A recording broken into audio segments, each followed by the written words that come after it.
1. Une trajectoire des transitions énergétiques liées aux révolutions énergétiques, aux révolutions industrielles.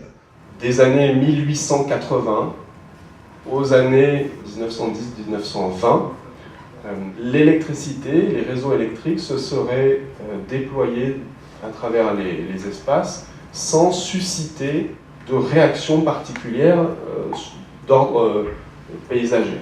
2.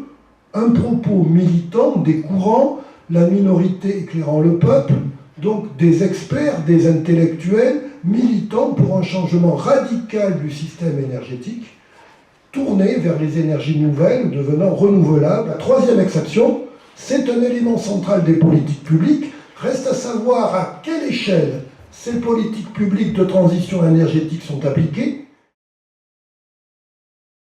Il y a en effet, autour de la question des paysages, dans ces débats, conflits autour de l'implantation de sources de production d'électricité, il y a une véritable inscription locale qui reste déterminante. Les paysages électriques comme étant déjà des supports d'identité territoriale. Mais ici, on montre effectivement à quel point la centrale photovoltaïque pourrait défigurer le paysage. D'autres arguments ont parfois été mobilisés, c'est notamment le cas des paysages ruraux, de l'attachement à une tradition rurale, et on la retrouve, et là, dès les années 1970 pour le nucléaire, de façon assez forte. Il y a ensuite la mise en péril des symboles. C'était notamment le cas de toute une série de parcs éoliens sur la défiguration du paysage, et l'un des exemples les plus connus, ça a été justement en Eure-et-Loir, et la façon dont, avec ces paysages d'éoliennes en Eure-et-Loir, la cathédrale de Chartres n'émerge plus seule de la Beauce, mais est désormais concurrencée par des éoliennes. Ce recours à des symboles, on le retrouve aussi dans des projets de parcs offshore, lorsqu'il y a eu un projet de parc en face des plages du débarquement. En revanche, il y a aussi, de la part des promoteurs des projets, aussi une utilisation de ces paysages. Il va y avoir les parcs naturels régionaux. Ici, vous avez une réalisation en argonnaise, et on voit finalement que ici, les éoliennes ne viennent pas défigurer un paysage qui est pourtant un paysage préservé au nom de la nature, mais au contraire, parce que les éoliennes sont considérées comme étant des symboles de transition énergétique et d'énergie renouvelable, viennent au contraire renforcer le caractère naturel et équilibré de ce paysage. Cette mise en avant du paysage, cette forme de sublimation, elle est aussi très travaillée, par EDF, notamment dans le domaine du nucléaire. Et il y a une vraie revendication de l'esthétique avec les travaux d'architectes, le groupe des architectes, avec en particulier Claude Parent. Voilà, les 4 dômes de Baluel se cachent dans une valeuse de la falaise du Pays de Caux. Il y a un vrai travail avec le paysagiste, avec Yves Alexandre, il y a les questions de plantation d'espèces, donc il y a une vraie réflexion et une véritable action sur le paysage. Le rôle du paysage dans les affiches électorales, la très célèbre affiche de François Mitterrand, 1965, un président jeune pour une France moderne, où derrière lui, il a un immense pylône, considéré comme magnifique. Les contemporains auraient beaucoup mis en avant l'électricité et les réseaux électriques comme signe de la modernité. Et je rappelle que RTE développe quand même des financements importants pour habiller ces pylônes. Il y a des artistes qui essayent de faire l'habillage des pylônes. Esthétiquement, de mon point de vue, c'est bien connu, il n'y a pas de jugement de beau universel. Un pylône électrique n'est pas plus ni moins beau qu'une éolienne, etc. sur les questions. Alors il y a les dystopies, c'est-à-dire que l'argument de la destruction du paysage est un argument de mobilisation et est fondateur d'un certain nombre de conflits. Vous avez ici des cartes postales, des dessins réalisés en 1979, ou alors cette mise en relation entre le paysage créé et les paysages connus de la peinture. Le tableau va au Louvre, le paysage à la poubelle. On le retrouve aussi tout à fait, et quasiment dans les mêmes termes, et avec les mêmes registres, pour les énergies renouvelables. Alors non pas cette fois-ci sur des grands projets nationaux, mais sur des petits projets locaux. Donc la destruction de la qualité de vie, argument utilisé contre le nucléaire, on le retrouve dans les mêmes termes, mais souvent à une autre échelle, concernant le solaire ou l'éolien. Ce que je cherche à dire et à montrer, c'est que le paysage est un élément de la transition énergétique, et non une conséquence. Les premières traces d'utilisation explicite de l'énergie solaire remontent de 6000 ans avant notre ère, avec une architecture chinoise tournée vers le soleil. Quand on regarde aussi toujours dans l'architecture, donc c'est plutôt l'architecture solaire grecque puis romaine, on voit explicitement que l'exploitation de l'architecture solaire a continué et vraiment très explicitement, les Romains ont développé ce qu'on appelle des pièces particulières de la maison, avec des maisons qui avaient une forme particulière et des fenêtres avec un vitrage. Alors, vitrage fait à partir de pierres translucides ou pierres spéculaires, hein, c'est du gypse qui était coupé en lamelles, qui permettait d'avoir des ouvertures, de faire rentrer la lumière et de la piéger au même sens que comme une serre, avec l'effet de serre. Et là, les Romains avaient déjà prévu pour les Heliocaminus des lois qui protégeaient ces fours solaires de bâtiments qui iraient occulter le soleil pour cette pièce. Donc ça existait déjà. Alors, bien sûr, quand on pense à l'énergie solaire, on pense souvent à Archimède. Alors, je ne sais pas si vous connaissiez, c'est qu'en 212 avant notre ère, Archimède avait imaginé pouvoir utiliser des boucliers en bronze concaves et faire converger le rayon lumineux vers un bateau, par exemple, et de mettre le feu à ce bateau. De manière amusante aussi, bien entendu, De Vinci a imaginé des choses utilisant des miroirs, avec une convergence. Donc on voit des magnifiques ébauches, là ici avec une parabole, avec un point de convergence à la focale, etc.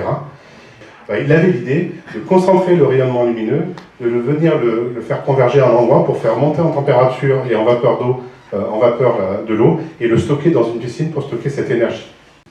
Donc ça, c'est l'exploitation de la chaleur solaire pour l'horticulture qu'on voit dès le XVIe siècle.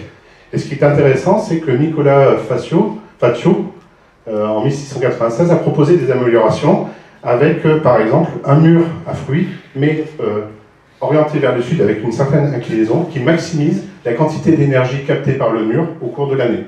On a des améliorations de ces systèmes-là, donc on a le moteur d'Ericsson, là on voit un système à concentration. Il a même proposé des réflecteurs cylindro-paraboliques qui ont exactement des formes qui sont utilisées actuellement industriellement. Alors, Aubréa et Néas, en 1899, pousse le système quand même à des dimensions extrêmement importantes. Dans le XXe siècle, donc on continue à améliorer de manière incrémentale. Schumann et Boyle, en 1912, développent une centrale thermosolaire vraiment opérationnelle en Égypte. Donc ça faisait à peu près 1200 mètres carrés de terrain. Ça développait une puissance de 75 kW, 100 chevaux. Et ça permettait de pomper 1300 mètres cubes d'eau d'heure pour des champs de coton. Et ça, 24 heures sur 24, avec du stockage thermique. Donc, on est déjà dans des choses c'est déjà préfigurateur de ce qu'on connaît sur les systèmes cylindro-paraboliques. Au-delà de la concentration et de la très haute température, il y avait quand même, bien sûr, la production d'eau chaude sanitaire. C'est venu assez vite. Ça, c'est 1891. Alors, bien sûr, quand on pense exploitation de l'énergie solaire, on pense tout de suite, si vous demandez à tout le monde, c'est photovoltaïque. En fait, le photovoltaïque, c'est dès 1839. Alors, ce qui est intéressant, en 1978, on a des premiers systèmes photovoltaïques sur les toits des maisons, l'équivalent de 400 watts sur le toit d'une maison, à Tahiti, installé par le CEA.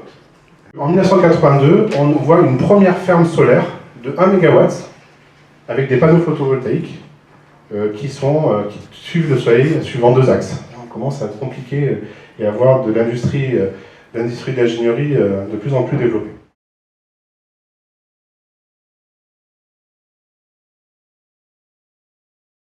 Zollverein shows that the topics monument and future can live together well. Among other interventions and decisions, this led to the concept conservation by conversion. Our approach to Zollverein is based on a few principles. Emphasis on the architectural ensemble, restraint in landscape architecture, reduction of elements and materials, respect for the existing, conservation of the industrial origin, use of the space by visitors, visualization and experience of the transformation, and development by maintenance.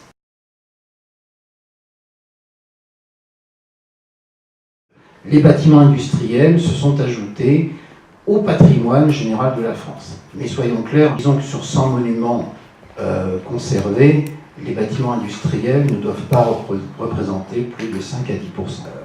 La destruction a un sens.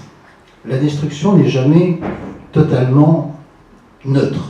Le pays qui, ça ne va pas vous étonner, qui sans doute a le rapport à l'industrie le plus charnel, le plus intensif et qui a gardé de grands souvenirs, c'est la Grande-Bretagne.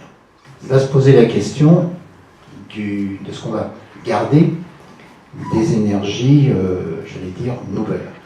Pour le nucléaire, on a beaucoup parlé de Chinon, vous avez dû voir dans la photo, il y a une espèce de grosse boule. À Chinon, c'est un musée de l'atome. Je ne sais pas ce qui va rester de Fessenheim, je ne sais pas ce qui va rester des monts d'Arrée, etc. Est-ce qu'on va garder des champs d'éoliennes, un champ d'éoliennes à titre muséographique? Est-ce qu'on va garder une zone avec des panneaux solaires? Est-ce qu'on va garder une installation géothermique? On peut se demander si on ne peut pas aussi, donc qui concerne plus le paysage finalement pour cette dernière étape, dans quelle mesure on ne peut pas aussi le remettre un peu en amont, c'est-à-dire que se poser la question dans quelle mesure le projet de paysage ne peut pas aussi être présent dès la première étape.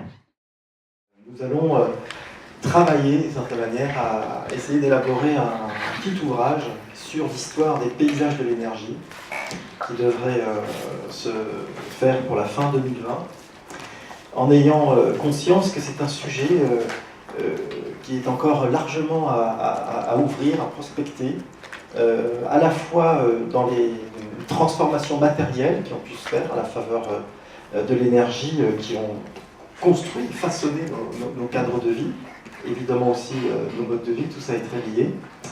Mais aussi, et on en a parlé aujourd'hui, c'était très intéressant de pouvoir aussi écouter l'autre dimension du paysage, celle de l'acceptabilité, de l'appropriation, de la perception plus globalement de l'énergie, des transitions énergétiques qui ont pu rythmer comme ça notre histoire. Le livre dont on a parlé, Les paysages électriques, c'est probablement un livre très préfigurateur en quelque sorte, j'espère, beaucoup d'autres ouvrages, recherches, etc., qui viendront et qui permettront d'alimenter cette question, probablement essentielle, parce qu'on a bien compris que l'énergie s'inscrit dans la longue durée, et que l'histoire est là pour mettre au clair surtout la nature de nos débats contemporains, souvent un peu rétrécis et amnésiques.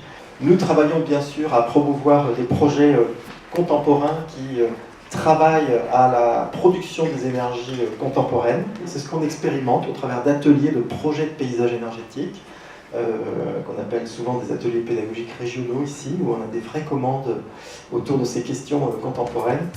Voilà, merci encore pour votre participation.